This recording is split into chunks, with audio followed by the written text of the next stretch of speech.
آج دوپہر میں آج پڑھنے کے لیے نعت شریف تلاش کر رہا تھا تو اچانک خیال آیا کہ اب تک ہم نے صرف فارسی کی نعتیہ روایت دیکھی ہے، تو اردو میں بھی ایک نعتیہ روایت ہے، اس کا مطالعہ بھی ساتھ ساتھ کرنا چاہیے۔ تو خیال آیا کہ اردو میں جو سب سے بڑی نعتیہ نظم ہے اس سے آغاز کرتے ہیں، اردو کی نعتیہ شاعری کے مطالعے کا، اور وہ نظم ہے اقبال کی ذوق و شوق۔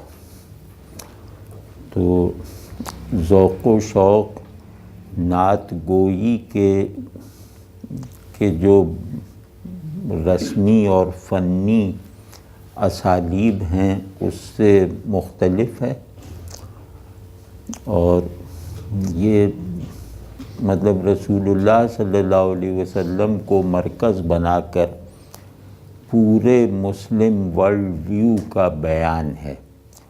تو جیسا کہ اقبال کا مزاج تھا کہ وہ ہر چیز میں وہ جز کو دیکھتے تھے لیکن اس سے کل بنانے کا کام کرتے تھے، یہ اقبال کا مزاج تھا کہ وہ چیزوں کو بڑے اصول سے متعلق کر کے دیکھنے کی روش رکھتے تھے۔ تو ذوق و شوق بھی ایسی نظم ہے جس کے بارے میں یہ یقین سے کہا جا سکتا ہے کہ اردو شاعری میں دو سب سے بڑی نظمیں ہیں، ایک مسجد قرطبہ اور دوسری ذوق و شوق۔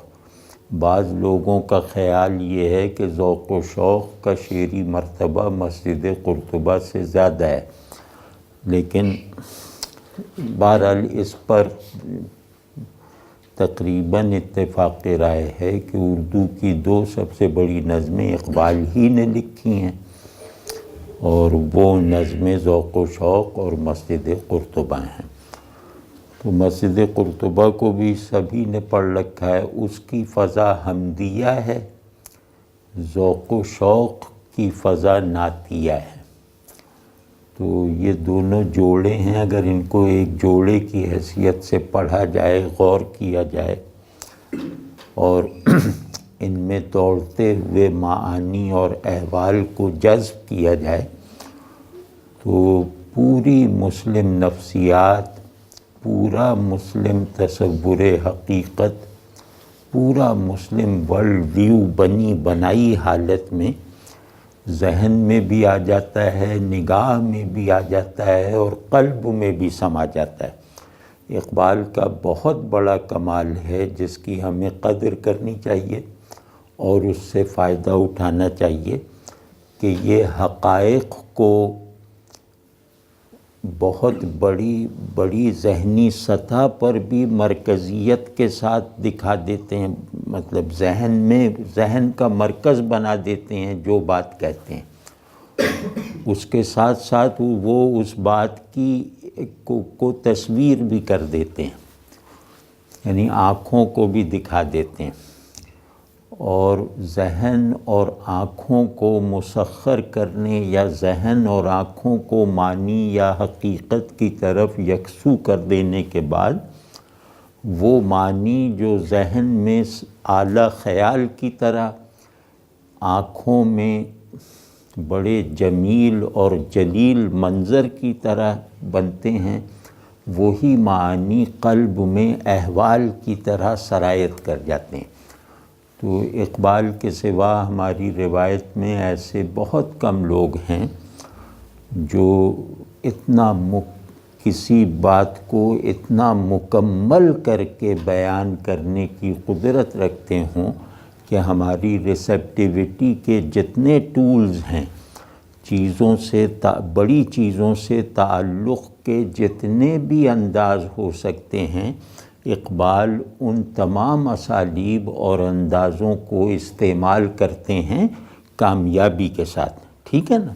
مطلب ان کی بات بڑے معنی کی طرح بھی ہوتی ہے جس میں ذہن روشن ہوتا ہے، وہی بات بڑے منظر کی طرح ہوتی ہے جس سے آنکھوں کو اپنی بینائی اچھی لگنے لگتی ہے، اور وہی بات ایک بڑی کیفیت کی حیثیت بھی رکھتی ہے جسے دل اپنی متاع عزیز سمجھ کے قبول کرتا ہے، اسے اپنے اندر جذب کرتا ہے۔ تو یہ وہ چیزیں ہیں جن کی ظاہر ہے ہمیں ضرورت ہے۔ مثال کے طور پہ ہمارے ورلڈ ویو کا مرکز حق ہے، تو حق اگر ذہن کی تشفی، آنکھوں کی تسکین اور دل کے اطمینان کی ضمانت دے دے ہمیں، اور ہمارے لیے ایسا بن جائے، تو سمجھ لیں کہ ہماری نفسیات جو ہے وہ اللہ والوں کی طرح ہو گئی، ہمارا دنیا دیکھنے کا انداز جو ہے وہ وہی ہو گیا جس نگاہ سے ہم اللہ کو دیکھنا چاہتے ہیں، اس نگاہ سے اللہ کی نشانیاں دیکھ رہے ہیں، اور ہمارے اندر قرب حق سے، حق کے ساتھ تعلق سے مناسبت رکھنے والے احوال اور احساسات بھی پیدا ہوتے ہیں۔ تو بہت بہت ممنون ہونا چاہیے اقبال کا کہ انہوں نے معنی کی جمالیاتی تشکیل بھی کی، عقلی تعمیر بھی کی، اور اس کی قلبی تشکیل بھی کر کے دکھا دی۔ یعنی وہ حق اور جمال کو گویا انہوں نے دو پولز کی طرح اپنی پوری شاعری میں انتہائی درجے کے کمال فن کے ساتھ اظہار دے کر دکھایا۔ تو یہ بڑی بات ہے، یہ بڑے شاعروں میں ہوتی ہے، بڑے ذہنوں میں ہوتی ہے، اور بڑے دلوں میں ہوتی ہے۔ تو اس انداز سے ذوق و شوق کا بھی مطالعہ کریں کہ یہ ذہن کو جس حق سے تعلق رکھنے کے لیے ذہن کو جو پرسپیکٹو چاہیے، بیسک پرسپیکٹو، کہ آدمی خلق میں رہتے ہوئے اس کے معنی اور حقیقت کی حیثیت سے حق کے حضور میں رہے۔ یعنی اس سے بڑا ذہنی تناظر کیا ہو سکتا ہے کہ آدمی چیزوں پر غور کرتے ہوئے چیزوں کے خالق کی معرفت میں اضافہ محسوس کرے۔ تو یہ اقبال اس پرسپیکٹو کو قائم کرنے کی قدرت و تاثیر رکھتے ہیں۔ اور اسی طرح یہ کہ ہماری آنکھیں معمولی منظر دیکھ دیکھ کر گویا بینائی ضائع کر رہی ہیں، تو آنکھوں کا درجۂ دید بھی بڑھا دیتے ہیں بڑی امیج بنا کر، بڑی تصویر بنا کر۔ اقبال کے شعروں سے جو تصویر بنتی ہے، جو امیج برآمد ہوتی ہے، وہ ایسی ہی ہے کہ جیسے آنکھ کو بھی وہ دل کی طرح دیکھنا سکھا دیتے ہیں۔ تو ہمیں اس بات کی ظاہر ہے، ہمیں بھی اس بات کی ضرورت ہے کہ ہماری آنکھیں اپنی بینائی کا درست استعمال اور اپنے بنیادی فریضے یعنی حق کے جمال کو دیکھتے رہنے کی عادت پیدا کر لیں۔ تو جمال حق کو دیکھتے رہنے کی عادت اقبال کو پڑھنے سے، غور سے پڑھنے سے آنکھوں کو پڑ جاتی ہے۔ تو یہ بہت، اور پھر اس کے ساتھ ساتھ یہ کہ حواس، آپ کے تصورات، ان سب کی ایک معنی سے تشکیل ہو رہی ہے، ایک تصور سے تعمیر ہو رہی ہے، اور اسی بیان سے، اسی معنی اور تصویر سے قلب کو اس کی مطلوبہ حالت بھی فراہم ہو رہی ہے۔ تو ایسا بیان بہت کمیاب ہوتا ہے جو ذہن، چشم اور دل تینوں کی جیسے کفالت کر رہا ہو۔ یہ تین پودے ہیں۔ اقبال کے پاس ایک ایسا چشمہ ہے کہ جس چشمے کا پانی 3 درختوں کو سیراب کرتا ہے۔ کہ ذہن کا پودا، آنکھوں کا نہال اور قلب کا شجر ایک ہی پانی سے تینوں کو سیراب کرتے ہیں۔ یہ اقبال کی شاعری کی سب سے بنیادی خصوصیت اور طاقت ہے۔ تو ذوق و شوق میں جیسا کہ میں نے عرض کیا کہ مسجد قرطبہ میں ایک حمدیہ فضا میں وہ تاریخ کا اور بقا کا اور ابدیت کا مطالعہ کر رہے ہیں۔ تو ذوق و شوق میں یہ رسول اللہ صلی اللہ علیہ وسلم کو مرکز بنا کر مسلم انفس اور مسلم آفاق کی تصویر کشی کر رہے ہیں، یعنی کہ رسول اللہ صلی اللہ علیہ وسلم کو اپنا مین پرسپیکٹو بنا کر یہ ایک پورا ورلڈ ویو تشکیل دے رہے ہیں، جس سے ہمارا باطن بھی ڈیفائن ہو جاتا ہے اور ہمارے باہر کی دنیا کو بھی اپنی تعریف، اپنی ڈیفینیشن میسر آ جاتی ہے۔ تو یہ بہت بڑی نظم ہے، بہت ہی بڑی نظم ہے۔ تو شروع کرتے ہیں ذوق و شوق۔ یہ اقبال جب فلسطین گئے تھے کانفرنس میں تو وہاں انہوں نے لکھی تھی۔ تو یہ ذوق و شوق کے عنوان کے نیچے لکھا ہوا ہے بریکٹ میں کہ ان اشعار میں سے اکثر فلسطین میں لکھے گئے۔ تو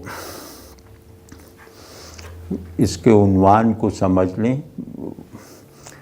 ذوق کہتے ہیں، مثال کے طور ذوق تو ذائقے سے ہے نا، تو ذوق کہتے ہیں چلنے کی صلاحیت کو، اور شوق کہتے ہیں پہنچنے کی قوت کو۔ تو صاحب ذوق وہ ہے جو سیدھے راستے سے قلبی مناسبت پیدا کر چکا ہے اور اس راستے پر چلنے کا سامان رکھتا ہے، اور صاحب شوق وہ ہے جو مسافر کا ذوق رکھتے ہوئے منزل کی طرف تیز رفتاری سے یکسوئی کے ساتھ لپکنے کی صلاحیت رکھتا ہے۔ ٹھیک ہے نا؟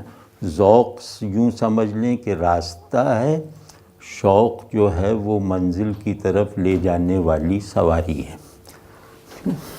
تو آپ سمجھ گئے نا؟ تو یہ ہے، ورنہ ذوق و شوق کی صوفیانہ تعبیرات بہت ہیں۔ ذوق کہتے ہیں حقیقت کی پریزنس سے پیدا ہو جانے والا حال، یعنی حق کی پریزنس جو مجھ پر ہوئی تو اس سے حق کے لیے درکار تعلق کا جذبہ اور مزاج میرے اندر پیدا ہو گیا، حق کی قدر شناسی میرے اندر ایک مستقل حالت کی طرح سرایت کر جائے، اس کو ذوق کہتے ہیں۔ لیکن کیونکہ حق کا کوئی ظہور ایسا نہیں ہے جسے ہم دیکھ کر کہیں کہ ہم نے حق کی کامل دید کر لی ہے، ہم نے حق کو پورا دیکھ لیا ہے، کوئی ظہور ایسا نہیں ہے۔ تو ہر ظہور حق کا اس کے باطن کی طرف کشش کو بڑھاتا ہے۔ حق جتنا ظاہر ہوتا جائے گا وہ میرے اندر اس شوق اور کشش کو بڑھاتا جائے گا کہ مزید آگے بڑھو، مزید مظاہر ہیں، مزید پریزنسز ہیں، مزید مخفی روشنیاں ہیں۔ ٹھیک ہے نا؟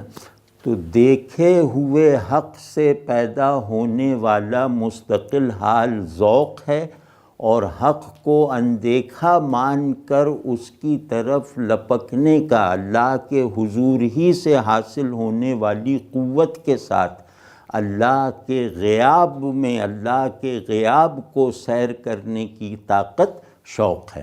ٹھیک ہے نا؟ شوق اندیکھے کا ہوتا ہے، ذوق دیکھے ہوئے سے پیدا ہوتا ہے۔ اب تو بالکل صاف ہے نا؟ یہ اس میں یہ پوری نظم ہے۔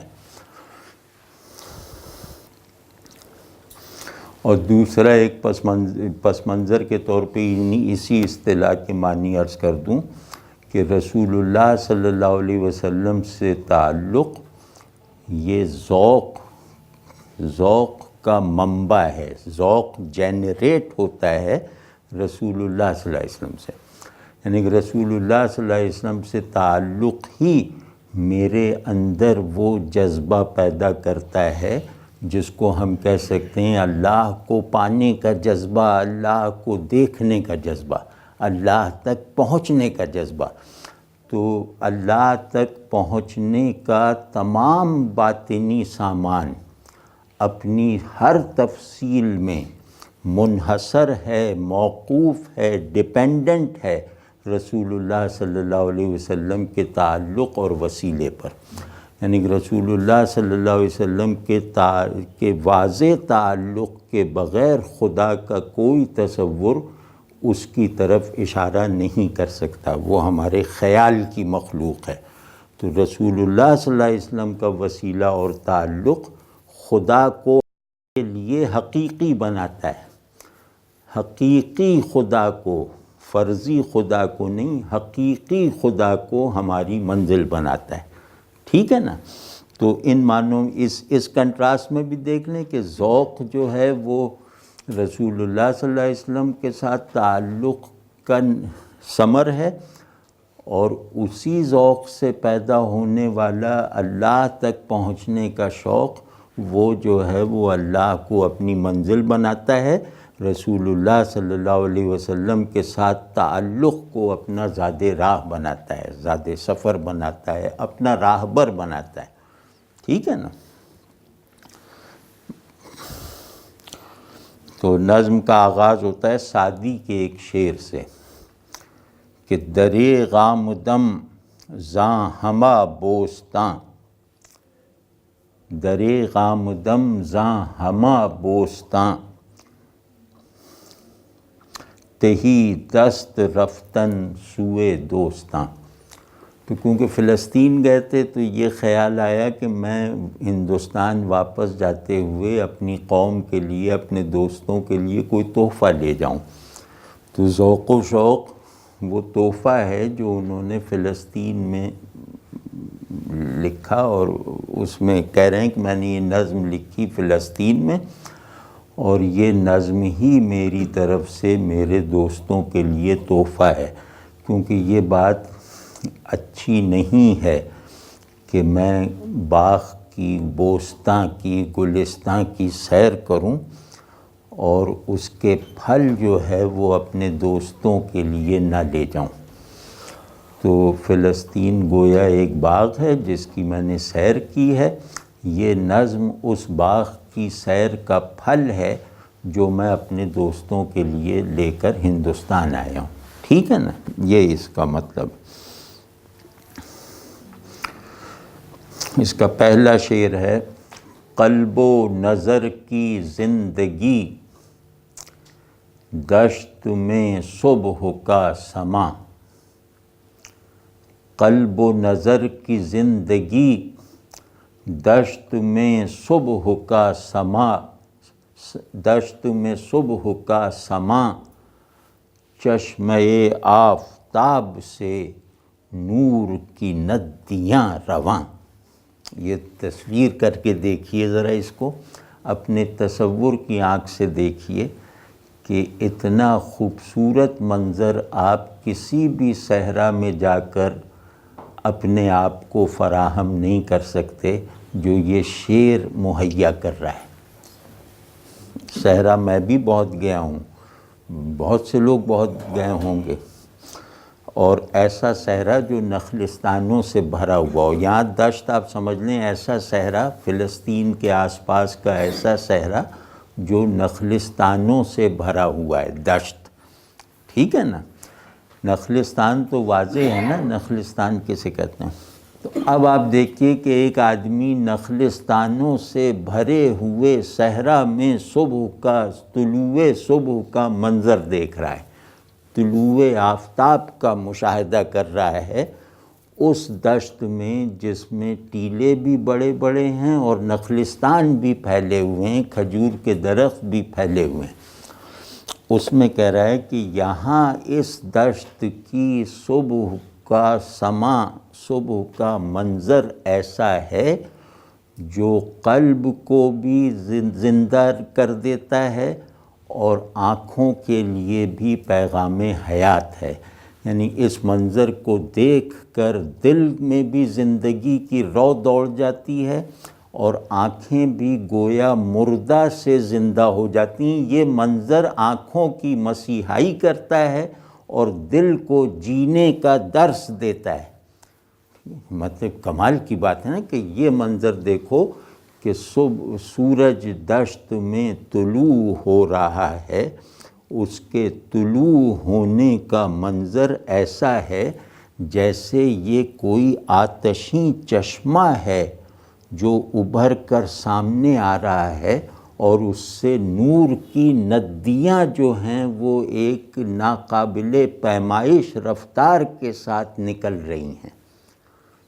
کمال کی امیج ہے، کمال کی تشبیہ ہے۔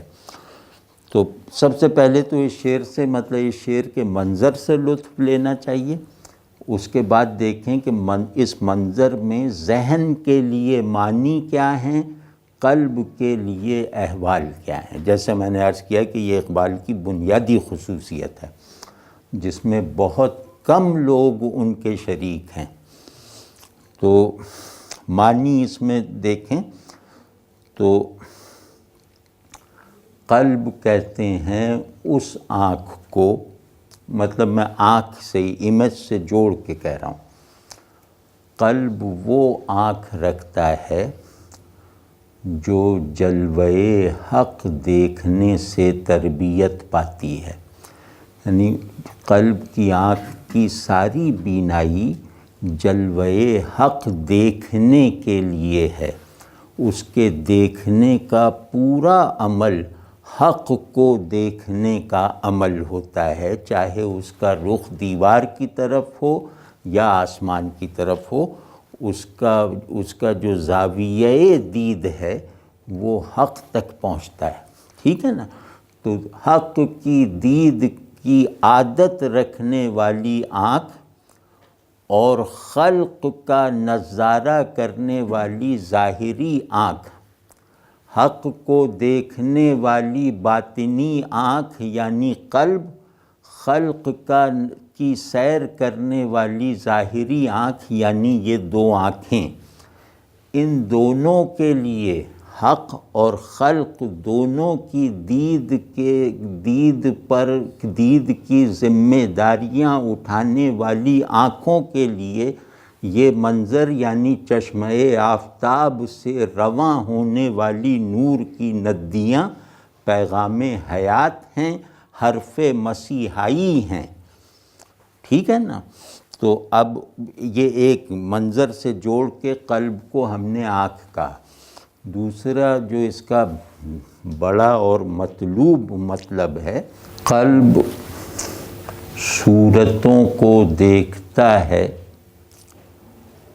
ان کی واحد حقیقت کی دید کے ساتھ، جیسے سیدنا ابوبکر صدیق اکبر رضی اللہ تعالیٰ عنہ کا قول ہے کہ میں کسی چیز کو نہیں دیکھتا مگر اس کے خالق کی دید کے ساتھ۔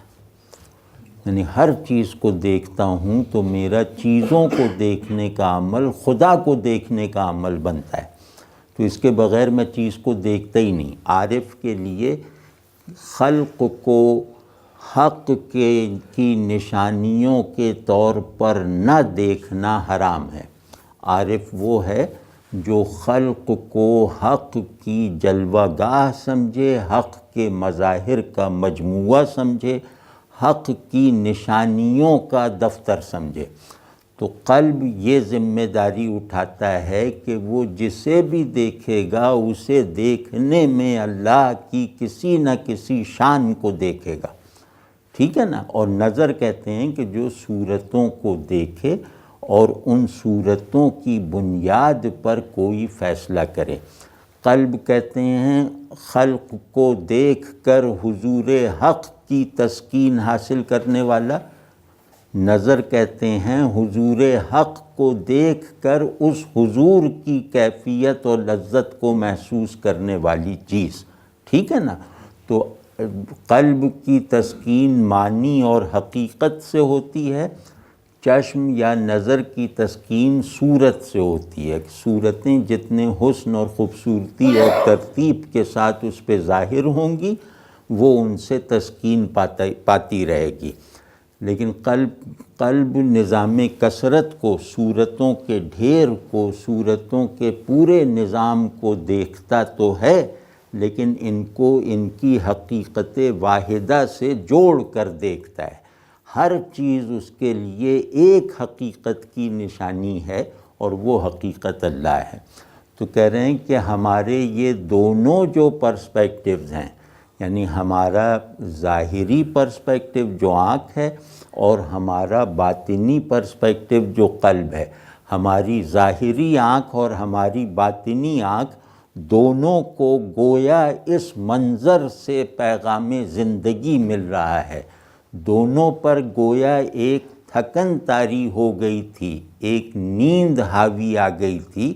دشت میں صبح کا یہ سماں نیند کے اس غلبے کو توڑ رہا ہے، ان کی دید میں آ جانے والے تعطل کا اور گراوٹ کا خاتمہ کر رہا ہے. واضح ہے یہ بات؟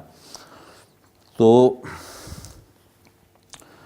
پھر دیکھیں یہ منظر صرف ایک فزیکل سورج کے نکلنے کا ایک محدود زمانی منظر نہیں ہے کہ طلوع آفتاب 5-7-10 منٹ میں ہو جاتا ہے اور سورج جو ہے وہ ایک کرہ ہے، ایک وہ ہے فزیکل سورج.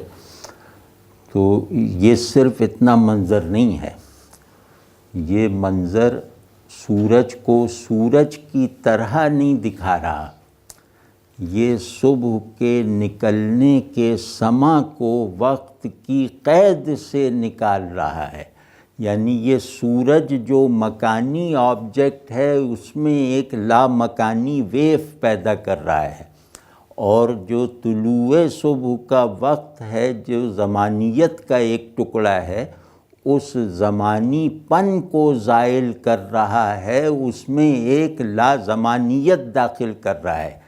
تو مکان میں لامکانیت کی جھلک دیکھنا، زمان میں لازمانیت کی چمک دیکھنا، یہ اگر قلب و نظر کو زندہ نہیں کرے گا تو اور کون آ کے زندہ کرے گا؟ آپ سمجھ؟ تو یہ سارا منظر قلب اور چشم کو لامکانیت اور لازمانیت سے مانوس کر رہا ہے. یہ اس منظر کی حیثیت یہ ہے. تو جیسے ہی میں لازمانیت اور لامکانیت سے خود کو مانوس کرتا ہوں، اس کے حال کو پرسیو کرتا ہوں، ویسے ہی گویا ایک خالص زندگی اپنی اصل کے ساتھ میرے پورے وجود میں سرایت کر جاتی ہے. تو کہہ رہے ہیں کہ یہ وہ منظر ہے جو آدمی کو اس کے پورے وجود اور اس کے تمام پرسپیکٹیوز میں ایسا سیراب کر دیتا ہے کہ پھر موت کا کھٹکا، موت کا ڈر یا اس کے فنا ہو جانے کا خدشہ باقی نہیں رہتا. تو ایک عجیب اس شعر میں شان ہے کہ یہ لمحے میں ابدیت دکھا رہا ہے. یہ سمجھ گئے نا؟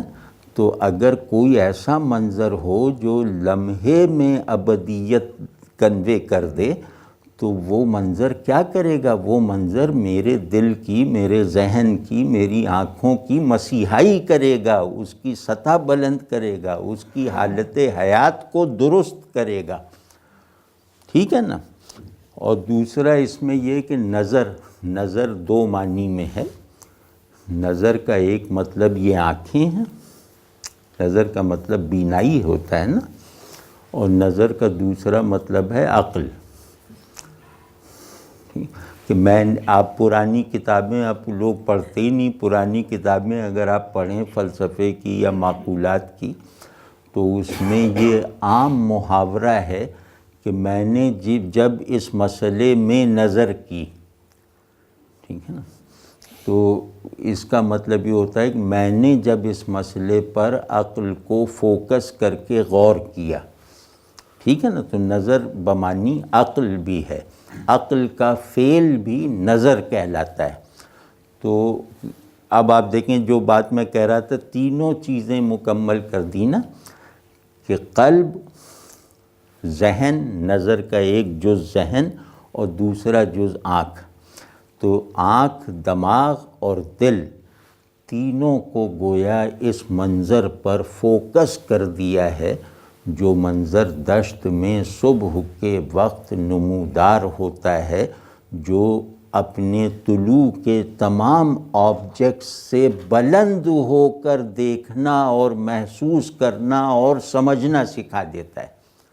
ٹھیک ہے نا؟ یہاں سارے سب کی سطح بلند ہو گئی نا، آدمی کی بھی سطح بلند ہو گئی، اور آبجیکٹ جو صبح کا ہے یعنی سورج، اس کی بھی سطح بلند ہو گئی۔ یہ بھی 18 گھنٹے 12 گھنٹے طلوع اور 10 گھنٹے غروب رہنے والا آبجیکٹ نہیں رہا، بلکہ یہ شمس حقیقی بن گیا، یہ خورشید سوری کی سطح سے اٹھ کر آفتاب حقیقت بن چکا ہے، تو اس کی بھی سطح بلند کر دی نا۔ تو امیج کہتے ہیں پرسیپشن اور شے دونوں کی موجودہ سطح کو بلند کر دے جو، تو وہ امیج ہے۔ ٹھیک ہے؟ امیج تصویر، ایسی تصویر جو ذہن، آنکھ اور دل کو اپنی طرف یکسو کر لے، وہ مکمل تصویر ہے۔ ٹھیک ہے نا؟ تو یہ صبح کا سما ایسی مکمل تصویر ہے جو میرے وجود اور میرے شعور کے تمام تقاضوں کو انتہائی درجے پر جا کر تکمیل تک پہنچاتی ہے۔ ٹھیک ہے؟ اور چشمہ آفتاب سے نور کی ندیاں رواں، یہ کمال کی کمال ہے، کمال ہے، کمال ہے۔ کبھی سورج کو غور سے دیکھیں تو ایسا لگے گا کہ اس میں چشمے رہے ہیں، یعنی جیسے چشمے پھوٹ رہے ہیں۔ تو ایک اس رعایت سے دیکھیں کہ سورج جو غور سے دیکھنے پر چشمہ روشنی نظر آتا ہے، یہ چشمہ روشنی نور کی ندیاں زمین کی طرف بھیجتا ہے، وہ نور کی ندیاں جو دلوں کو بھی روشن کرتی ہے، نگاہوں میں بھی روشنی پھیلاتی ہے اور دماغ میں بھی اجالا کر دیتی ہے۔ ٹھیک، یہ طلوع صبح صرف ظاہر میں نہیں ہو رہا، یہ طلوع صبح گویا سورج 3 آفاق سے طلوع ہو رہا ہے، سورج کے 3 افق ہیں، میرے ذہن سے بھی طلوع ہو رہا ہے، میری آنکھوں پہ بھی طلوع ہو رہا ہے، اور میرے قلب سے بھی طلوع کر رہا ہے۔ تو کمال ہے، کمال ہے۔ اور نور کی ندیاں، نور کا استعارہ سب سمجھتے ہیں کہ نور کے استعارے کا مطلب یہ ہے کہ اس چشمہ آفتاب سے جو اللہ تعالیٰ کے مظاہر کی اصل ہے، جو اللہ کے ظہور کا ایجنٹ ہے، اس میں سے اللہ کی معرفت بڑھانے، اللہ کی محبت بڑھانے کے مختلف چینلز جو ہیں وہ چل رہے ہیں، وہ نور کی ندیاں ہیں۔ نور کہتے ہیں جو ایسی ذات جو کو دکھائے جو مخفی بھی ہو اور ظاہر بھی ہو، اس کو کہتے ہیں نور۔ ٹھیک ہے نا؟ نور کیا ہے؟ جو ایسی ذات کی طرف اشارہ کرے جو غائب بھی ہے اور حاضر بھی۔ تو اللہ کی شان ظہور کر رہی ہیں اس کی ذات کے غیاب کے ساتھ۔ ٹھیک ہے نا؟ نور کی ندیاں رواں، کمال ہے، کمال ہے۔ دوسری تعبیر یہ ہوتی ہے کہ نور کہتے ہیں یعنی حقیقت کی پریزنس کا آخری درجہ، آخری استعارہ نور ہے۔ تو کہہ رہے ہیں یہاں صبح کا سما گویا پورے نظام ظہور کی اصل تک پہنچا دیتا ہے، یعنی اس نظام ظہور میں بھی کئی درجات اور مراتب ہیں نا، تو اس صبح کا عالم یہ ہے کہ اس سے نکلنے والی روشنیاں مجھے گویا اس پورے نظام ظہور کا جو انتہائی مرتبہ ہے وہاں تک پہنچا دیتا ہے مجھے، یعنی میرے قلب کو، یعنی میری آنکھوں کو، میرے ذہن کو۔ واضح؟ حسن ازل کی ہے نمود، اب اس منظر کو کھول رہے ہیں۔ حسن ازل کی ہے نمود، چاک ہے پردہ وجود۔ حسن ازل کی ہے نمود، چاک ہے پردہ وجود۔ دل کے لیے ہزار سود، ایک نگاہ کا زیاں۔ سبحان اللہ، سبحان اللہ۔ مطلب بڑا شاعر کیسے کلام کرتا ہے، اس کے مطلب اس کے اندرونی قوافی دیکھیں، اس سے اس کی آواز میں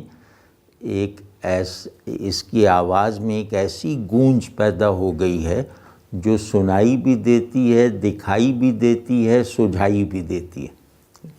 تو یہ بہت ہی بڑا کمال ہے۔ حسن ازل کی ہے نمود، چاک ہے پردہ وجود۔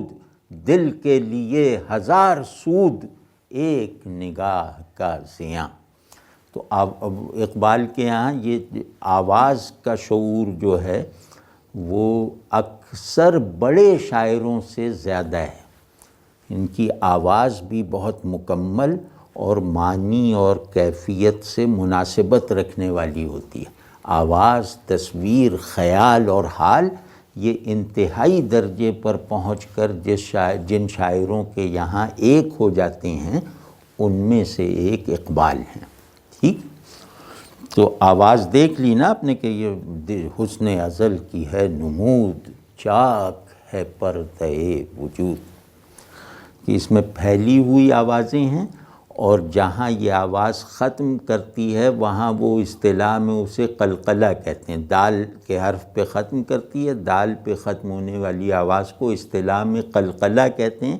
قلقلے کا مطلب ہے اس حرف پہ تھوڑی سی تشدید آ جاتی ہے، یعنی وہ حرف دو بار، نمود، وجود، سود، یہ صحیح پڑھنا ہے۔ تو اس میں ایک تھر تھراہٹ، ارتعاش اور گونج سی پیدا ہو جاتی ہے۔ تو چاک میں جو پھیلاؤ ہے وہ پر وجود میں آ کر گویا اپنی اصل میں ضم ہو کر سمٹ جاتا ہے۔ ٹھیک ہے نا؟ تو آواز سے ہی اتنے تاثرات پیدا کر دیے۔ تو اب کہہ رہے ہیں کہ یہ جو صبح کا سماں ہے یہ اصل میں حسن ازل کی نمود ہے۔ نمود کہتے ہیں آہستہ آہستہ پھوٹنے کو، آہستہ آہستہ ظاہر ہونے کو، کہ یہ جو ہے یہ حسن ازل کا ظہور ہے آہستہ آہستہ روانی کے ساتھ۔ اور چاک ہے پردہ وجود، وجود یہاں باطنی اور ظاہری دونوں کائنات کے معنی میں ہے، یعنی آدمی کی ایک باطنی کائنات ہے اور ایک یہ ظاہر کا نظام کائنات ہے۔ ان دونوں کو اگر ایک لفظ میں کہنا ہو تو وہ لفظ ہے وجود۔ ٹھیک ہے نا؟ یعنی یہاں وجود کو لیں، نظام وجود جو باطن میں کی کائنات میں بھی جاری ہے اور ظاہر کے عالم میں بھی جاری ہے۔ اب ظاہر کی کائنات اتنی بڑی ہے کہ اس کی مطلب یہ کہ تمام ریاضیاتی ٹولز استعمال کر کے بھی باہر کی کائنات کی پیمائش ناممکن ہے اور ہمیشہ ناممکن رہے گی۔ ٹھیک؟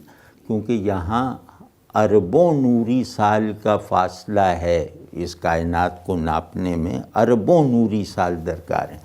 تو ریاضیاتی پیمائش، تصوراتی اور مفروضاتی پیمائش بھی ظاہر کی کائنات کی ممکن نہیں ہے۔ تو جو کائنات باطن کی ہے، جس کی ایک جھلک میرے باطن میں رکھی گئی ہے، میرا باطن جس کائنات کے نظام پر چل رہا ہے، میرے باطن میں موجود کائنات اس ظاہر کی کائنات سے زیادہ وسیع ہے۔ تو ان دونوں ناقابل پیمائش کائناتوں کو سمیٹنا ہو تو اس کے لیے ایک لفظ ہے وجود۔ ٹھیک ہے نا؟ وجود کے معنی ہونا۔ تو کہہ رہے ہیں کہ دونوں انفس و آفاق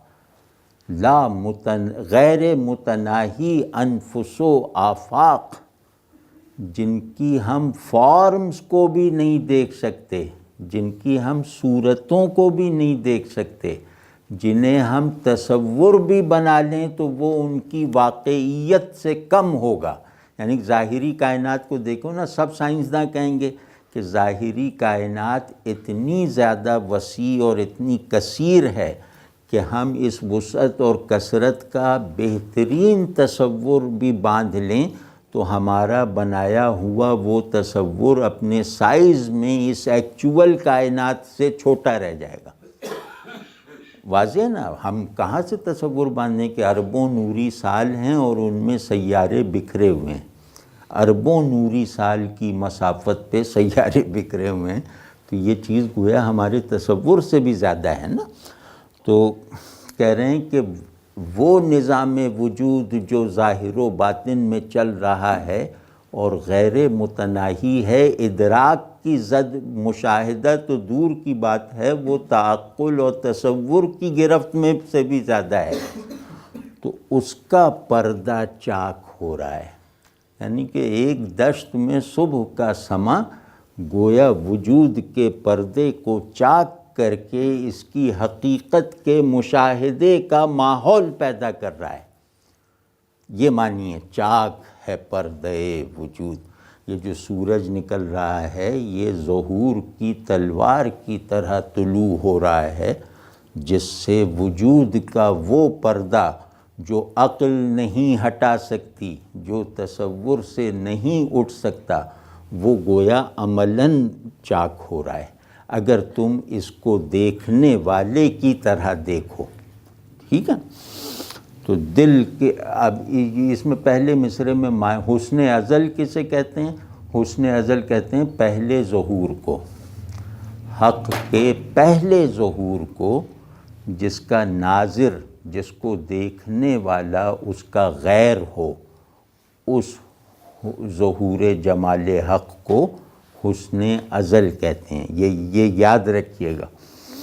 تو کہہ رہے ہیں کہ اللہ کا جو پہلا پیور ظہور ہوا تھا، جس ظہور سے ٹائم اینڈ اسپیس نے جنم لیا تھا. ہماری کازمالوجی کیا ہے کہ یہ کائنات حق کے ظہور سے پیدا ہوئی، حق کو ظاہر کرنے کے اصول پہ چل رہی ہے، اور ایک دن حق کے باطن ہونے کی مناسبت سے فنا ہو جائے گی. ٹھیک ہے نا. تو اب اس پس منظر میں دیکھیے کہ حسن ازل اللہ کے پہلے ظہور، نظام ظہور کے آغاز کا منظر بن رہا ہے. گویا اس پورے منظر میں لازمانیت آ گئی. ازل کسے کہتے ہیں؟ وہ ماضی جو لازمانی ہو. ازل کہتے ہیں زمانے سے پہلے کو، اور ابد کہتے ہیں زمانے کے بعد کو. ٹھیک ہے نا. تو کہہ رہے ہیں کہ ایسی لازمانیت اس منظر میں ہے کہ اس میں ہی حسن ازل کی نمود کا ماحول پیدا ہو گیا ہے. حسن ازل کی نمود کب ہوئی تھی؟ جب زمانہ نہیں تھا. تو ایسی لازمانیت پیدا ہو گئی ہے کہ اللہ تبارک و تعالیٰ کے پہل ظہور کا، غیر زمانی ظہور کا گویا تجربہ فراہم ہو گیا ہے، اس کا مشاہدہ نصیب ہو گیا ہے. اور جس نے حسن ازل کی جھلک دیکھ لی، اس پر یہ کائنات، اندر اور باہر کی کائنات جو حجابات کا ایک لامتناہی انبار ہے، وہ حجابات سب چاک ہوں گے نا. جس نے زمانے اور مکان کی بندشوں سے آزاد حالت میں ظہور حق کو دیکھ لیا، تو اس نے گویا اس پورے نظام وجود کی حقیقت میں لیو کرنے کا تجربہ حاصل کر لیا. یہ ہے اس منظر کی وقت. اور دل کے لیے ہزار سود ایک نگاہ کا زیاں. بڑا خوبصورت مصرع ہے. پہلا مصرع جیسے بہت ہی بامانی ہے، معنی سے بھرا ہوا ہے. دوسرے مصرعے میں لفظوں کی ترتیب سے حسن پیدا کیا. پہلے مصرعے میں معنی جلال کے ساتھ ہے، دوسرے مصرعے میں وہی معنی جمال کے ساتھ ہے. ٹھیک، اس میں ذرا فنکاری دکھائیے. یعنی 1001 کی رعایت یہ فنکاری ہے نا، کہ 1000 چیزوں کا فائدہ ہوگا، ایک چیز کا نقصان کر لو. ٹھیک ہے، تو یہ رعایت بھی ہے. اور دوسرے یہ مصرعہ بڑا خوبصورت ہے، دل کے لیے 1000 سود ایک نگاہ کا زیاں، کہ بس ایک نظر ڈال لو، گویا ہماری آنکھیں نظروں کا بینک ہیں، تو اپنی ایک نگاہ اس منظر پہ خرچ کر دو تو دل کو ایسی ایسی چیزیں نصیب ہوں گی جو اس نے پہلے کبھی نہ دیکھی ہوں گی.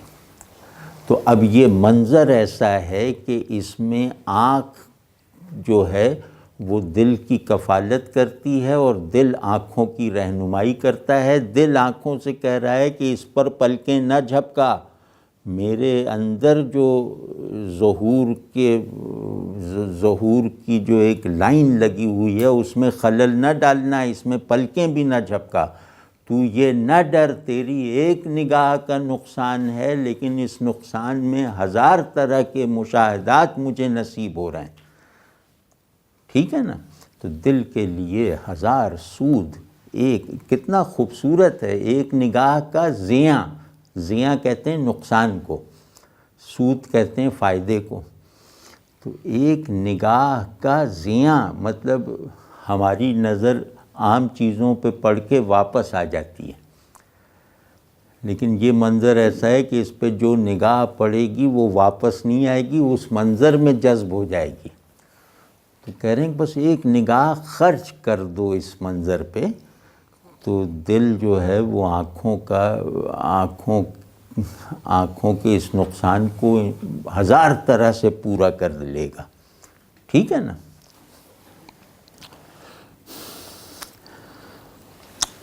اب اس منظر کی معنوی حیثیت بتائی. اب اس منظر کو اور حسین کر رہے ہیں. جیسے ایک پینٹر ہے نا، وہ بیسک ڈرائنگ بناتا ہے، اس کے بعد اس میں رنگ بھرتا ہے. تو پہلے انہوں نے اسکیچ بنایا، اب اس میں رنگ بھر رہے ہیں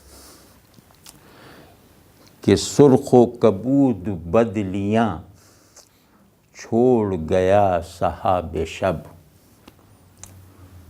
سرخ و کبود بدلیاں چھوڑ گیا صحاب شب، کوہ عظم کو دے گیا رنگ برنگ تیل ساں. اب اس میں بڑے مشکل لفظوں کو کس طرح ملائم کر کے خوبصورت آواز میں جیسے ڈھالا گیا ہے. تو اب منظر کی تفصیل بتا رہے ہیں کہ سرخ و کبود بدلیاں، کبود کہتے ہیں نیلے کو، یعنی وہ جو پرپل کلر ہوتا ہے وہ کبود ہے. کہ سرخ اور جو پرپل کے لیے اور اردو میں لفظ کیا ہے؟ بنفشی. ہاں بہت ہے. کہ سرخ اور بنفشی بدلیاں، جو ان کے ٹکڑے جو ہیں، سرخ اور بنفشی بدلیوں کے ٹکڑے، رات میں جو آسمان پر بادل چھایا ہوا تھا وہ گزرتے گزرتے اپنے کچھ ٹکڑے جو ہیں وہ ان سرخ اور کبود یعنی بنفشی بدلیوں کی شکل میں چھوڑ گیا. رات کا بادل گزرتے گزرتے اپنی کچھ نشانیاں چھوڑ گیا. صحاب شب، رات کا بادل. اور کوہ عظم کو دے گیا رنگ برنگ تیلساں. جواب نہیں ہے، ایسا لگتا ہے کہ جیسے فطرت خود اپنے آپ کو پینٹ کر رہی ہے. کہ یہ جو سرخ و کبود بدلیاں ہیں نا، یعنی رنگین بدلیاں، یہ کوہ عظم پہاڑ ہے. یہ کوہ عظم مدینے کا پہاڑ ہے. تو کہنے یہ جو ہے یہ بدلیاں اس طرح ہیں کوہ عظم پر موجود، کوہ عظم پر اس طرح معلق ہیں جیسے اس پہاڑ نے رنگین چادر اوڑھ رکھی ہے۔ یہ سرخ و کبود بدلیاں کوہ اعظم کے لیے رنگین چادر کا کام دے رہی ہیں کہ کوہ اعظم کے جمال کو اور نکھار رہی ہیں۔ اب آپ ایک بلند پہاڑ کا تصور کریں، اس کی چوٹی سے نیچے نیچے بدلیوں کے رنگین ٹکڑوں کو دیکھیں تو وہ یوں لگے گا جیسے اللہ نے اس پہاڑ کو رنگین چادر اڑا رکھی ہے۔ تو تیلساں کہتے ہیں چادر کو۔ گرد سے پاک ہے ہوا برگ نخیل دھل گئے، گرد سے پاک ہے ہوا گرد نخیل کیا ہے نہیں برگ نخیل دھل گئے، گرد سے پاک ہے ہوا برگ نخیل دھل گئے، ریگ نواہ کاظمہ نرم ہے مثل پرنیاں۔ اب دیکھو زبان پر اچھی دسترس نہ ہونے سے کیسی محرومی ہو جائے گی کہ آدمی فرض کے اقبال کو نہیں پڑھ سکتا، فردوسی کو نہیں پڑھ سکتا، یا کوئی بڑا بیان اور کلام نہیں پڑھ سکتا اگر اس کو زبان پر دسترس نہ ہو اور زبان کا لفظوں کا ذوق نہ ہو۔ تو اقبال اس لحاظ سے بہت مشکل شاعر ہیں کہ جس کی زبان دانی کمزور ہے اسے بار بار لغت کھولنی پڑے گی۔ تو اس عذر کا خاتمہ کریں، لفظ کے ساتھ تعلق جتنا ہوگا اتنا ہی آپ کا حقائق کے ساتھ تعلق ہے۔ یہ نہیں ہو سکتا کہ لفظ سے تعلق کمزور ہو اور حقائق اور معانی سے تعلق مضبوط ہو۔ بس آپ اتنے ہی ہیں جتنے لفظ آپ جانتے ہیں، تو لفظ کو بہت اہمیت دینی چاہیے۔ تو کہہ رہے ہیں گرد سے پاک ہے ہوا، اب یہ منظر ہے پورا، اس کو دیکھتے جائیے۔ گرد سے پاک ہے ہوا برگ نخیل دھل گئے۔ نخیل کسے کہتے ہیں؟ اچھا اگلی مرتبہ آئیے گا تو بھائی درخواست ہے کہ ذوق و شوق کی فوٹو کاپی ہر آدمی کے پاس ہو تو اچھا رہے گا انشاءاللہ۔ نخیل کسے کہتے ہیں؟ یار تیلساں کا میں نے مطلب نہیں پوچھا تھا، کہ تیلساں بہت نامانوس لفظ ہے، وہ غالباً اردو شاعری میں ایک ہی مرتبہ استعمال ہوا ہے۔ داغستان میں جو چھوٹے پودے ہوتے ہیں خیل، یہ بات ٹھیک ہے، لیکن جیسے نخیل کا لغوی مطلب ہوتا ہے کھجور کے درخت یا پودے، نخیل کہتے ہیں کھجور کے درخت کو، تو اسی سے نخلستان نکلا ہے۔ تو کہتے ہیں کھجوروں کے پتے دھل گئے، ریگے نواہ کاظمہ، ابھی کھولتے ہیں اس کے سمبلزم کو کھولتے ہیں۔ ریگے نواہ کاظمہ، کاظمہ مدینے کا مضافات ہے، کہتے ہیں کاظمہ کے مضافات کی ریت، یعنی کاظمہ کے ریت کے کنارے نرم ہے مثل پرنیاں، یعنی اس کاظمہ کا ہالے کی طرح احاطہ گھیرا کر رکھا ہے ریت کے ٹیلوں نے۔ تو اس صبح میں ایسا لگ رہا ہے کہ یہ ریت پرنیاں کی طرح نرم ہے۔ پرنیاں کسے کہتے ہیں؟ پرنیاں ریشم کو کہتے ہیں، یا وہ دبیز جو ریشمی وہ ہوتا ہے نا اس کو پرنیاں کہتے ہیں، ٹھیک ہے نا۔ پرنیاں اقبال نے اور بھی باندھا ہے اور شاعروں نے بھی باندھا ہے۔ تو کہتے ہیں کہ دبیز ریشم کی طرح نرم ہو گئی ہے کاظمہ کے مضافات کی ریت۔ اب یہ صبح کی طلوع صبح کی برکتیں ہیں کہ ہوا گرد سے پاک ہے یعنی یوں سمجھو کہ تمہارا ماحول غیر حق کی ملاوٹ سے نکل آیا، یعنی تمہارے ماحول میں غیر حق آلودگی کی طرح چھایا ہوا تھا، اس صبح نے غیر حق کی آلودگی کو ختم کر دیا، گرد سے پاک ہے ہوا، ٹھیک ہے نا، نخلستان میں گرد سے پاک ہے ہوا، یعنی یہاں ہر مشاہدہ حق ہے، کسی ملاوٹ کے بغیر، کسی آمیزش کے بغیر، ہر احساس جو ہے وہ حضور حق کا احساس ہے، کسی اور طرف ڈسٹریکٹ ہوئے بغیر۔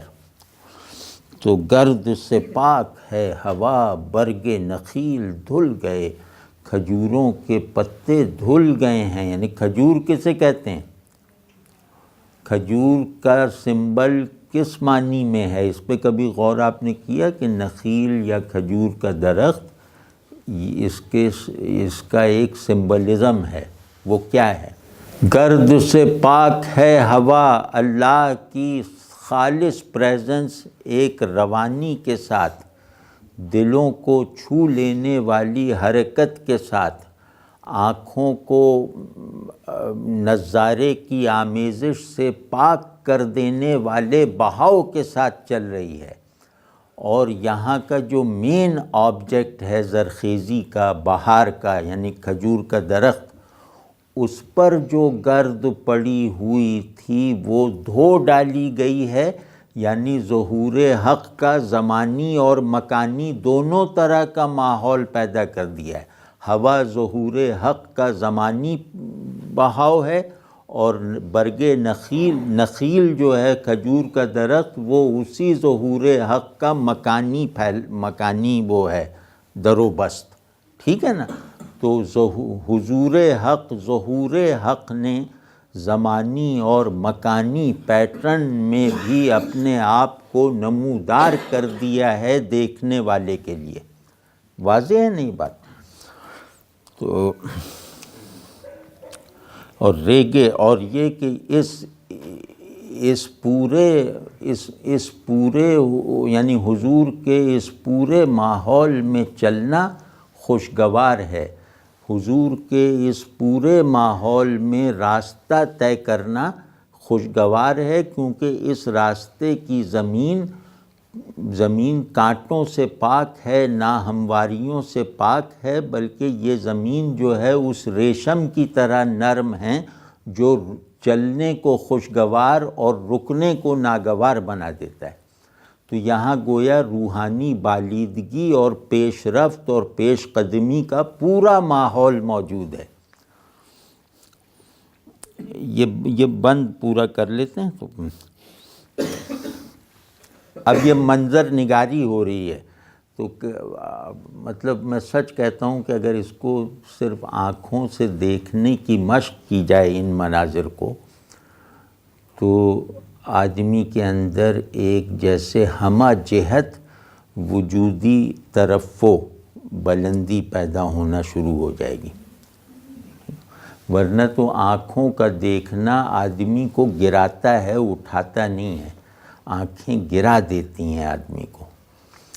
لیکن یہ کہ یہ دیکھنا ایسا ہے، یہ آنکھیں ہی دیکھیں گی، یہاں آنکھیں یعنی آنکھیں اپنی بینائی سے گویا ہمارے موجود ہونے کی سطح میں اضافہ کر رہی ہیں۔ اب وہ اعظم اور وہ کیا نام کاظمہ سے سمجھ گئے نا کہ ماحول کیا بنا رہے ہیں۔ اب آپ سمجھیں کہ یہ ماحول ہے مدینے کے اطراف کا، یہ طلوع صبح وہاں ہو رہی ہے۔ آگ بجھی ہوئی ادھر، ٹوٹی ہوئی تناب ادھر، آگ بجھی ہوئی ادھر، ٹوٹی ہوئی تناب ادھر، کیا خبر اس مقام سے گزرے ہیں کتنے کارواں۔ اس میں آواز کا دیکھا نا، پہلے آواز میں ایک بہت شکوہ اور گونج تھا، اب آواز میں ایک نرمی اور المناکی آ گئی ہے۔ یہ آوازوں پہ قدرت بہت مشکل کام ہے. دیکھا نا کیسی نرم اور سبک سی آواز ہے, اور منظر بھی جو ہے وہ جیسے بہت زیادہ بہت ہی آسانی سے دکھائی دے جانے والا منظر ہے. ابھی تک کا جو منظر تھا اسے دیکھنے کی مشق کرنی ضروری ہے, لیکن اب یہ جو منظر بنایا ہے یہ لفظوں سے اظہار پا کر بھی بالکل ہر ایک کے لیے قابل دید ہے کہ آگ بجھی ہوئی ادھر, ٹوٹی ہوئی تناب ادھر, کیا خبر اس مقام سے گزرے ہیں کتنے کارواں. کہ وہ جیسے عربوں کی یا صحرا نشینوں کی روایت ہے نا کہ وہ بیچ بیچ میں پڑاؤ کرتے ہیں, وہاں پھر کھانا وغیرہ بناتے ہیں, خیمے گاڑتے ہیں, وہ پورا ماحول سفر کا ذہن میں رہے. صحرا میں جو قافلے گزرتے ہیں وہ پڑاؤ کرتے ہیں, تو جب اس پڑاؤ کو چھوڑتے ہیں تو کچھ اینٹیں جو چولہا بنایا ہوتا ہے وہ رہ جاتی ہیں, کچھ لکڑیاں جو جلائی ہوتی ہیں ان کی راکھ یا وہ ادھوری جلی ہوئی لکڑیاں ان کی نشانیاں رہ جاتی ہیں. ہر پڑاؤ پہ قافلے کی نشانیاں رہ جاتی ہیں. وہ نشانیاں یہ کہ کہیں بجھی ہوئی آگ کا ڈھیر پڑا ہوا ہے, اور کہیں جو ہے وہ تناب یعنی وہ خیمے وغیرہ کی رسی یا اونٹوں کی رسی کا کوئی ٹکڑا کہیں وہ پڑا ہوا ہے. یہ عام معمول تھا, یہ سب چیزیں یعنی پڑی رہ جاتی تھیں جب قافلے جاتے تھے, تو اسی سے سمجھا جاتا تھا کہ یہاں کسی قافلے نے پڑاؤ کیا ہے. تو کہنے یہ گزرے ہوئے قافلوں کی نشانیاں ارد گرد بکھری ہوئی ہیں, اور کیا خبر مطلب کیا کہہ سکتے ہیں کہ اس مقام یہ جو نشانیاں ہیں یہ کتنے قافلوں کی ہیں, یعنی کتنے قافلوں نے یہاں پڑاؤ کیا ہوگا. کیا خبر اس مقام سے, مقام بمانی پڑاؤ, کیا خبر اس مقام سے گزرے ہیں کتنے کارواں. یہ بالکل سادہ سا ایک شعر و منظر ہے, اور اس میں جیسے آدمی کو تیار کر رہے ہیں کہ ہم تمہیں جس منزل کی طرف لے جا رہے ہیں, اس پڑاؤ پہ رک کر ہم جس منزل کی طرف جا رہے ہیں وہ منزل صرف ہماری اور تمہاری نہیں ہے, وہ منزل کائناتی اور تقدیری ہے. یہ پڑاؤ تقدیر ہے, یہ پڑاؤ کائناتی ہے. یہاں جس نے بھی حقیقی منزل کی طرف سفر کیا ہے یہاں پڑاؤ ضرور کیا ہے, ٹھیک ہے نا, یعنی مدینے کے نواح میں. آئی صدائے جبرائیل, یہ آخری شعر ہے اس بند کا. آئی صدائے جبرائیل, تیرا مقام ہے یہی. اب دیکھیں آواز کو ایک دم پھر پرشکو بنا لیا کہ آئی صدائے جبرائیل, تیرا مقام ہے یہی, اہل فراق کے لیے عیش دوام ہے یہی. آئی صدائے جبرائیل کے کیریکٹر نے اس منظر کو گویا سارے معنی دے دیے. یہ جو بند میں یہ پورا منظر کھینچا گیا ہے اور جو معانی اس میں کنسٹرکٹ کیے گئے ہیں اس سب کو گویا فوکسڈ حالت میں, گویا بالکل پرسونیفائیڈ حالت میں لے آئے جبرائیل کے ذکر سے. جبرائیل کسے کہتے ہیں؟ جو جن کو اللہ کا قرب بھی اپنے منتہا کے ساتھ میسر ہے, جن کا بولنا اللہ کا بولنا ہے, اور جو خلق اور حق کے درمیان سب سے معتبر سب سے عظیم میڈیم ہے. یعنی حق اور اللہ کی مخلوق کے درمیان جو سب سے یقینی مضبوط اور انتہائی وسیلہ ہے وہ جبرائیل ہے. تو اسی وجہ سے جبرائیل انبیاء علیہم السلام کے معلم ہیں. مطلب ہمارے شاعروں کی طرح نہیں سوچنا چاہیے کہ جبرائیل کو پتہ نہیں کیا بناتے ہیں. جبرائیل مربی اور معلم ہیں تمام نبیوں کے بشمول رسول اللہ صلی اللہ علیہ وسلم. یعنی رسول اللہ صلی اللہ علیہ وسلم مؤدب ہوتے تھے جبرائیل علیہ السلام کے سامنے. تو یہ اس پس منظر میں دیکھیں کہ روح القدس ترجمان حق مربی انبیاء معلم مرسلین وہ کہہ رہے ہیں بس تیرا مقام ہے یہی، یعنی اللہ کہہ رہا ہے. جبرائیل جو کہہ دیں وہی اللہ نے کہا ہے، کیونکہ جبرائیل اللہ کا کلام ہے، اللہ کے کلام کا سب سے یقینی کنٹینر اور کنویئر ہے. تب آپ نے دیکھا نا کہ جبرائیل علیہ السلام کا ذکر آتے ہی یہ سارا منظر علامتی یا سطحی طور پر واقعاتی ہونے کی سطح سے بلند ہو کر گویا اب اس بات پہ مہر تصدیق ثبت کر رہا ہے کہ یہ جو کچھ بھی تم دیکھ رہے ہو یہ گویا اللہ کو دیکھنے کے احوال اور مناظر سے گزر رہے ہو، اللہ کے حضور اور ظہور کے معارف کو جذب کر رہے ہو. ایک کیریکٹر کے آ جانے سے مطلب کیسی چابک دستی ہے کہ آخر میں ایک کیریکٹر لے آیا اور کہا کہ یہ بس یہ نہ سمجھو کہ میں شاعرانہ طور پہ کہہ رہا ہوں، بلکہ یہ واقعی اس کو دیکھنا گویا اللہ کے ظہور میں غواصی کرنا ہے. آپ نے دیکھا کہ یہ جو دو شعر آخر کے جڑے ہوئے ہیں دونوں میں مقام کا لفظ آیا ہے. کیا خبر اس مقام سے گزرے ہیں کتنے کارواں، اس کے فوراً بعد پھر مقام کا لفظ آ گیا کہ تیرا مقام ہے یہی. دونوں جگہ معنی میں فرق ہے. پہلے شعر میں مقام کا مطلب ہے پڑاؤ، راستے کا پڑاؤ، عارضی پڑاؤ، اور دوسرے مصرے میں ہے کہ مستقل ٹھہراؤ، مستقل مکان، یعنی حد آخر. ٹھیک ہے نا؟ تو کہہ رہے ہیں مدینے کے نواح میں جبرائیل کی صدا آئی کہ بس اس مقام کو دیگر قافلے تو چھوڑ کر چلے گئے، لیکن تجھے ہم نے اہل فراق میں رکھا ہے، تجھے ہم نے صاحب فراق بنایا ہے، تو اس مقام سے آگے بڑھنے کی اجازت نہیں رکھتا. اس مقام ہی کو اپنی منزل سمجھ، اور منزل پر پہنچ جانے والا جو عیش اور راحت اور اطمینان ہے وہ اس مقام سے کسب کر، اس مقام سے حاصل کر. یہی وہ عیش دوام ہے، وہ عیش یعنی وہ خوشی اور اطمینان جس کو زوال نہ ہو. تو جس کو اہل فراق میں رکھا گیا ہے ان کے لیے یہ دوری جو ہے یہ انتہائی قرب ہے. تو بس اس سے تجاوز نہ کرنا ورنہ تو اہل فراق کے مناسب سے نیچے گر جائے گا. تو بس یہ تیرا مقام ہے، چاہے دوسروں کا پڑاؤ ہو تیری منزل یہ ہے. ٹھیک ہے نا؟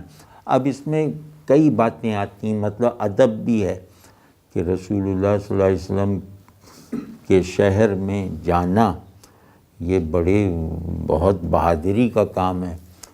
تو رسول اللہ صلی اللہ علیہ وسلم کے شہر کی قدر پہ رہ کر رسول اللہ صلی اللہ علیہ وسلم کے ساتھ تعلق کے وہ کا سارا فیضان وصول کرنا جو رسول اللہ صلی اللہ علیہ وسلم کو دیکھنے والے کیا کرتے تھے، جو رسول اللہ صلی اللہ علیہ وسلم کی مجلس میں بیٹھنے والے کیا کرتے تھے، یہ گویا قانون فراق ہے.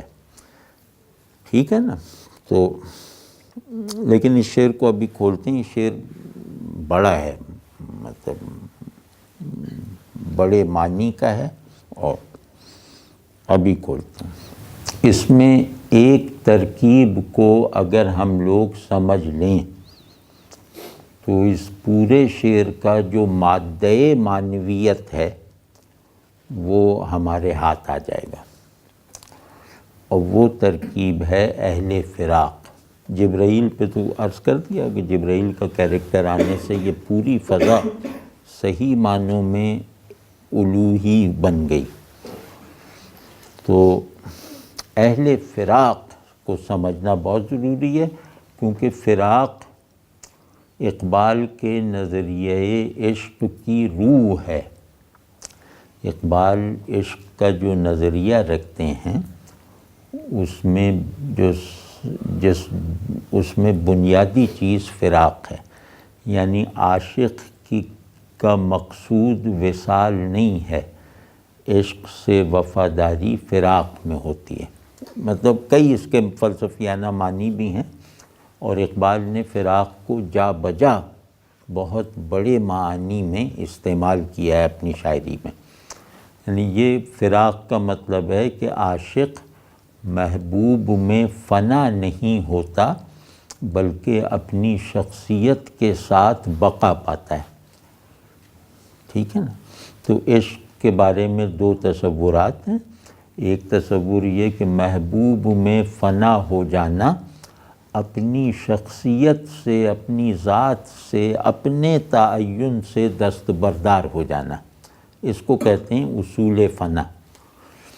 اور دوسرا اصول بقا ہے کہ محبوب ہی کے حضور میں اپنے آپ میں رہنا اور اپنی ذات، اپنی شخصیت اور اپنی خودی کو تکمیل کے مراحل طے کرنے کے لائق رکھنا۔ تو ایک میں خودی کا انکار ہے، دوسری میں خودی کے کمالات کو حاصل کرنے کے لیے ضروری ہے کہ محبوب کے سامنے بھی اپنے آپ میں رہا جائے، خود سے دستبردار نہ ہوا جائے، اور محبوب کے اس وصل کو بھی یا محبوب کے ساتھ تعلق کی اس انتہائی شکل کو بھی اپنی ذات، اپنی شخصیت اور اپنی خودی کی مثالی تکمیل کے لیے استعمال کیا جائے۔ تو یہ اقبال کا ایک پورا کانسیپٹ ہے۔ تو کہہ رہے ہیں کہ تو اہل فراق ہے، جبرائیل کہہ رہے ہیں کہ تو اہل فراق میں سے ہے، وہ عاشق جو فراق کی قوت سے عاشق ہیں، جن کے لیے فراق کے بغیر عشق حقیقی نہیں ہے، تو ان لوگوں میں سے ہے۔ تو بس یہاں ٹھہر جا تاکہ فراق کا ادب پورا ہو جائے۔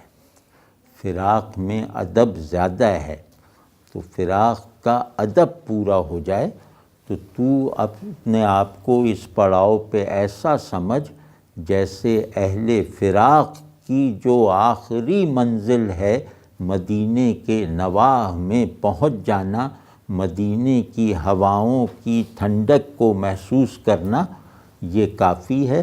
اور یہیں سے تیرے لیے رسول اللہ صلی اللہ علیہ وسلم کے ساتھ تعلق کے تمام تقاضے پورے ہوتے چلے جائیں گے، اور رسول اللہ صلی اللہ علیہ وسلم کی نسبت سے تیری خودی، تیری ذات، تیری شخصیت میں تکمیل کا ایک ایسا نظام چل پڑے گا جو کسی اور ماحول میں، کسی اور تصور کے زور پر نہیں چل سکتا تھا۔ ٹھیک ہے نا؟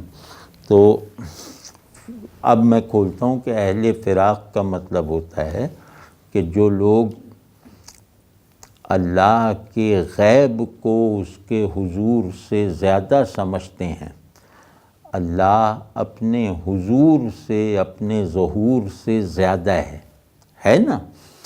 تو جو لوگ اس شان الہی کو ملحوظ رکھتے ہیں، اس کو اپنے عشق کے سینٹر میں رکھتے ہیں کہ ہمارا محبوب حقیقی ہر منزل دید میں دکھائی دینے سے بہت زیادہ ہے، جتنا وہ دکھائی دے رہا ہے اس کا اندیکھا پن اس سے ہمیشہ بہت زیادہ ہے، ہر منزل دید پر اس کا اندیکھا پن اور بڑھ جاتا ہے۔ تو جس نے یہ ریئلائز کر لیا وہ اہل فراق میں سے ہے۔ وہ کہتا ہے کہ وصال ممکن نہیں، عشق نام ہے فراق کے آداب کو پورے کرنے کا۔ یہاں فراق اس دوری کے معنی میں نہیں ہے جو دوری ناگوار ہو۔ یہاں فراق اس مرتبے کے فرق کی طرف اشارہ کرتا ہے جو عاشق اور محبوب میں ہے، ٹھیک ہے نا۔ تو اقبال کے نظریے میں اگر آدمی فراق کی حفاظت نہ کرے تو گویا وہ عاشق بننے کے دعوے میں جھوٹا ہے۔ عاشق کہتے ہی ہیں محبوب کے ساتھ فراق کو قلب سے ریئلائز کر کے اس پہ راضی رہنے اور اس فراق کے آداب کو پورا کرتے ہوئے اس کے حضور میں اضافے کی تمام کوششیں کرنے والا، ٹھیک ہے نا۔ تو فراق میں اللہ کے حضور کا ادب بھی ہے اور اللہ کے غیاب کا لحاظ بھی ہے۔ تو جو اللہ کے غیاب کو اس کے حضور سے زیادہ سمجھتا ہے وہ اللہ کی محبت میں فراق کی تعظیم کرتا ہے، فراق کو اہمیت دیتا ہے، وصال کو تصور اور بے ادبی سمجھتا ہے۔ تو یہ تو اس کے احوالی معنی ہیں، لیکن اقبال کے ہاں فراق پورے نظریے کی طرح ہے کہ وہ نظریہ میں نے بتا دیا کہ خدا مطلق خودی ہے اقبال کی اصطلاح میں، اور بندے جو ہیں وہ مقید خودی ہیں۔ تو لیکن یہ ذمہ داری ہے بندوں کی کہ وہ اپنی بندگی، اپنی خودی کے تعین کو مطلق خودی کے سامنے بھی برقرار رکھیں، مطلق خودی کے سامنے بھی اپنی خودی کو نہ چھوڑیں بلکہ مطلق خودی سے قرب کو اپنی خودی میں زیادہ کمالات پیدا کرنے کی وجہ بنا لیں، ٹھیک ہے نا۔ تو یہ ان کا نظریہ ہے۔ اب اس میں اور شعر نہیں سنا، بہت شعر ہیں اقبال کے، لیکن یہ کہ اور شعر اگلی نشست میں سنا دوں گا۔ لیکن یہ اقبال کا پورا نظریہ ہے کہ ہم اہل فراق ہیں، اصحاب وصال نہیں، یعنی ہم اللہ سے تعلق اپنی قید سے نکلنے کے لیے نہیں رکھتے بلکہ اپنی حدود میں اضافہ کرنے کے لیے رکھتے ہیں، ٹھیک ہے نا۔ بہت شکریہ۔ یہ ایک بند پڑھ لیا، یہ شاید کچھ نشستیں اس پہ لگیں، اس کے کئی بند ہیں لیکن کوئی بات نہیں، یہ بہت بڑی نظم ہے۔ کئی بند کیا ہے، ایک یہ پڑھ لیا، ایک دو تین چار بند اور ہیں جو پیش کیا تھا تاکہ یہ جو قوم ہے غلام قوم اس کے اندر ایک اہم کوشش اور جد و جہد کا پیدا ہو۔ تو یہ تصور خودی کس حد تک دیکھا جائے کہ یہ درست ہے، جبکہ دوسری طرف دوسرا تصور بھی ہے۔ اقبال پہ ان کی زندگی میں اعتراض ہوا تھا خودی کو انانیت سمجھ کر، کہ خودی کا مطلب خود پسندی ہے یا انانیت اور تکبر ہے۔ اس پہلو سے صوفیہ کے حلقوں کی طرف سے اعتراضات ہوئے ان پہ، تو انہوں نے اس کی وضاحت کی کہ یہ نہیں، یہاں خودی کا مطلب نہ کوئی خود پسندی ہے اور نہ کوئی تکبر ہے، بلکہ یہاں خودی کا ایک مصرف یا ضرورت یہ ہے کہ ہماری قوم بے خودی کے ترانے سن سن کے سو گئی تھی اور اس میں حرکت نہیں رہی تھی، اس میں آگے بڑھنے کی دھن نہیں رہی تھی، اس میں اپنی اجتماعی عزت نفس نہیں رہی تھی۔ تو میں تو اس کو بیدار کرنا چاہتا ہوں تاکہ یہ قوم اپنے مطلب تاریخی جو ایک وہ تاریخ کے تصادم میں سرخرو ہو جائے اور بے عملی سے نکل آئے۔ یہ عام تعبیر تھی جو اقبال نے کی، لیکن اقبال کا فلسفہ خودی اس سے زیادہ ہے۔ خودی کا ایک تاریخی سیاق و سباق ہے، ایک تہذیبی سیاق و سباق ہے، ایک اخلاقی سیاق و سباق ہے، اور ایک اس کا مابعد الطبیعی کانٹیکسٹ ہے۔ تو وہاں یہ کہ جیسے دوسرے کے سامنے اپنے آپ کو مضبوط رکھو، یعنی اپنے آپ کو وہ کرو، اپنے آپ کو گم نہ ہونے دو، اسی طرح اللہ کے سامنے بھی اپنے آپ کو گم نہ ہونے دو۔ اللہ کا سامنا بھی اسی لیے ہوتا ہے کہ ہم اپنی خودی کو تکمیل تک پہنچائیں۔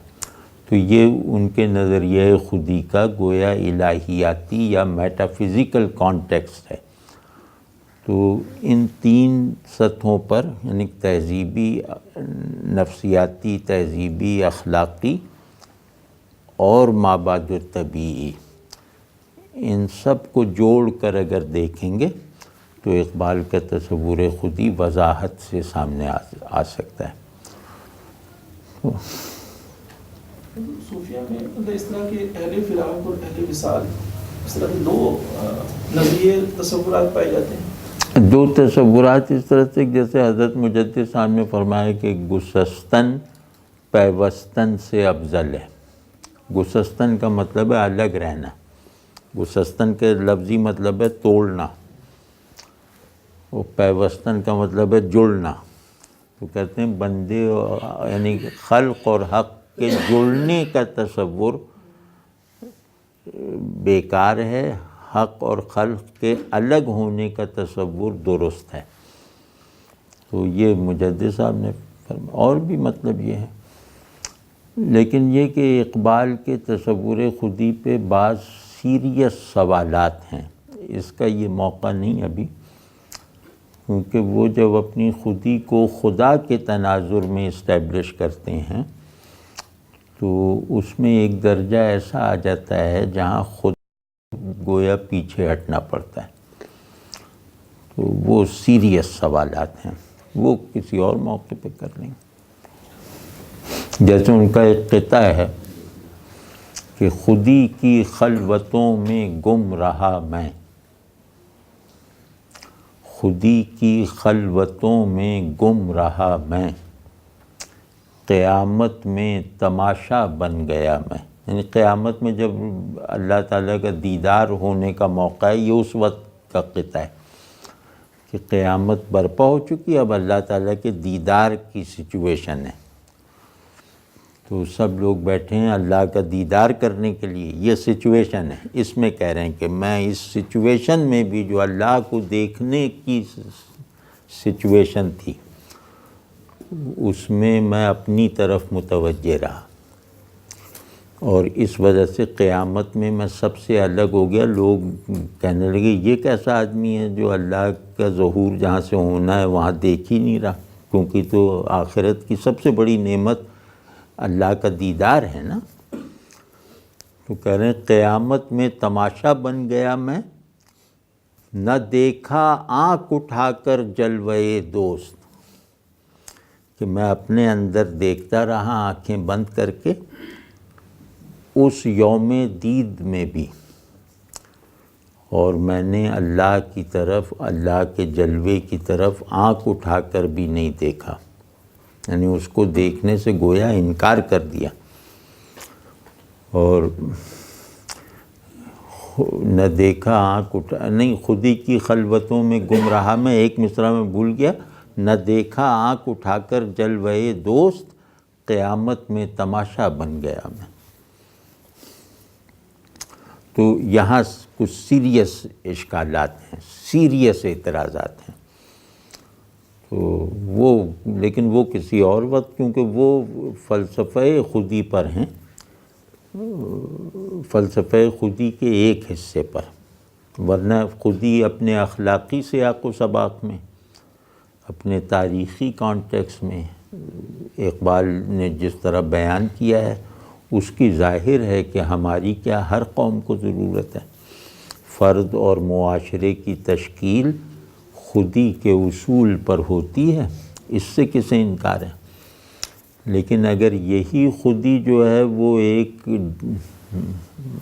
ڈیوائن پریزنس میں بھی اسی طرح اس پر اصرار کیا جائے تو اس کی کیا حیثیت ہے؟ اس میں خدا کو پیچھے ہٹنا پڑتا ہے۔ اس خودی کے میں اور اپنے آپ کو مٹانے میں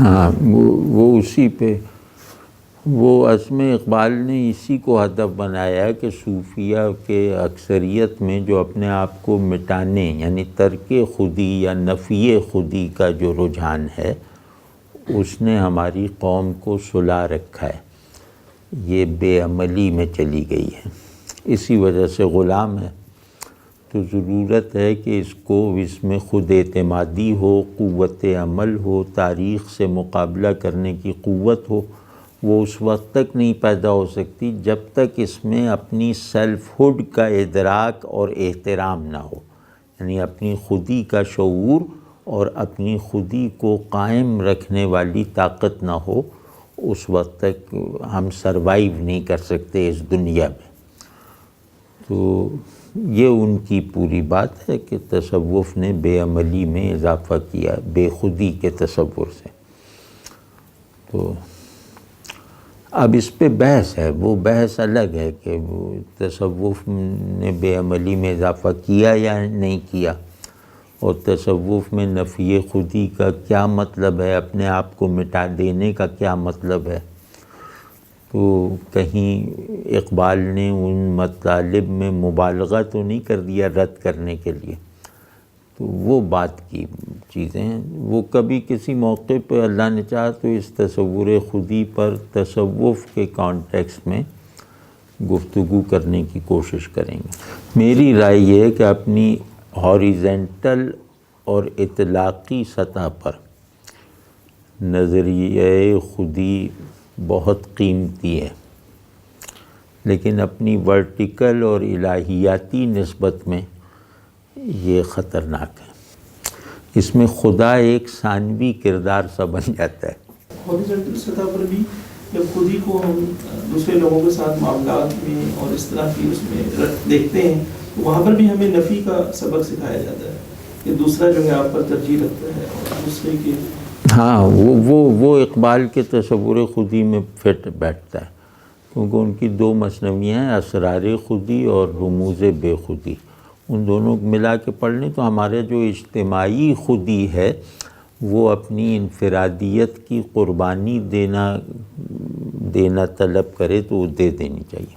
یہ اقبال ہی کہتے ہیں۔ اقبال نے مشرق کے شاعروں کا بھی مطالعہ کیا، مغرب کے شاعروں کا بھی مطالعہ کیا اور بہت بلند سطح کی شاعری کی، تو ان کا جو شاعرانہ اسلوب ہے اور لہجہ ہے اس پہ کن کن شعراء کے اثرات زیادہ نظر آتے ہیں؟ ہاں، غالب کے اثرات ہیں، اردو شاعروں میں غالب کے اثرات ہیں، اور فارسی شاعروں میں رومی دیوان شمس جی اور حافظ کے۔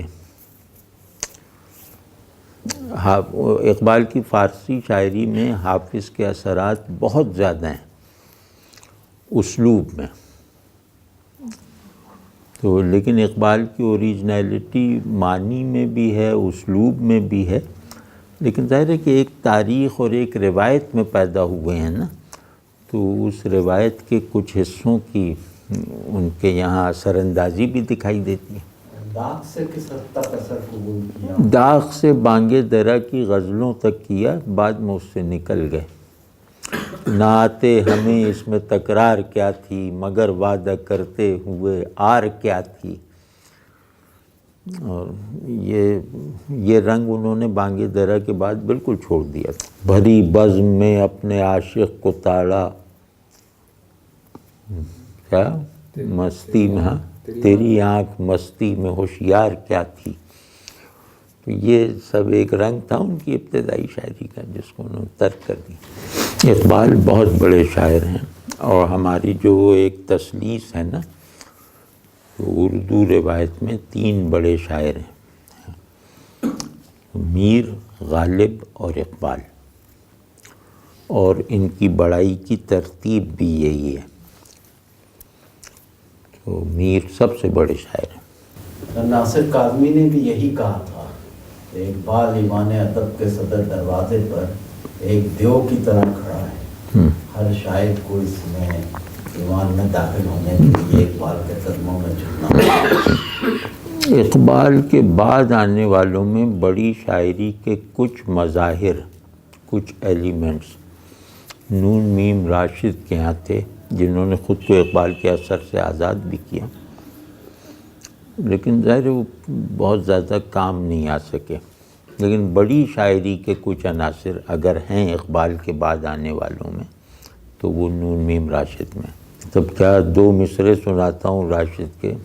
ایسی تنہائی کہ حسن تام یاد آتا نہیں۔ تام کے کیا معنی؟ مکمل۔ ایسی تنہائی کہ حسن تام یاد آتا نہیں، ایسا